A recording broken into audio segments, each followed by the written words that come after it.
Ben Zakir Naik hakkında aytıp berayın diye. Zakir Naik öz nowuna, İslam'a, dine, Kur'an'a rahmet çeken adam. Ama kıynansak da şon kişi 4 merhebe durmadık derekli belli lommoy yerde yanlışyan yeri var.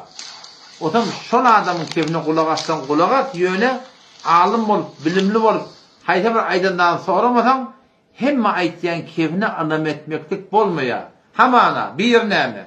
Bir yan arada şefetva verdi. Şerikatta baksan şermi yok. Başadan avudallah aydeyin. Erka adam Yahuda fark etmeye.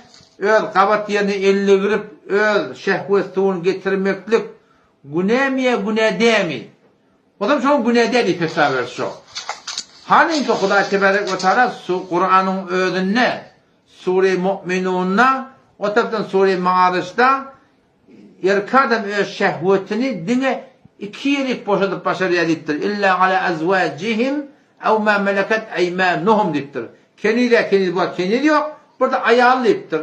O şon yanak şon marahim bir lommoy binli bir yanlışmaları var.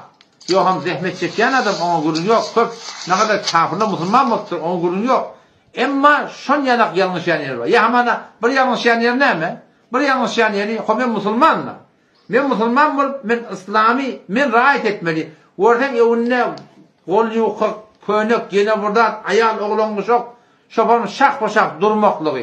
Biz İslami emeli kökülmeli ayallığını geçecek mağa. Gel evine perde çek keple. Ne mi? İslam şey diye. Devat İslam'a davet verip durdun. Başta bir baştan kat tutmalılar. Yok acan. Her erkek şurada kaçtır oturuyorlar. Hani gördü doğruca Sure-i Mu'minun 31. ayet. 32. ayet Allah Tebarek ve Teala imanlı adamlara ve kullil mu'minine yaguddu min absarihim imanlı erkek adamlara Huda hükmediptir. Namahrem görelerini gönlete yokladılar. Ve kullil mu'minati imanlı denanlara da şeyler gönlete yoklamalı. İnne Teala imanlı da var, imansız da var aralarında. Her erkek kastırıp koyupturlar. Şu doğru diye. O zaman ben erkeklerime ona fetva veremem. Darül Diubent var. Şol Zakir Naik'in hakkında şuna meşgulun ediptirler. Hoşataydan şuna hakkında haberdar bolmaklık gerek yöne. Dehmet çekiye kabul. Köp adamda Müslüman diye buna da kabul yöne. Huda Teala'nın peygamberinde ayetiyen tertibinde bolmaklık gerek yöne.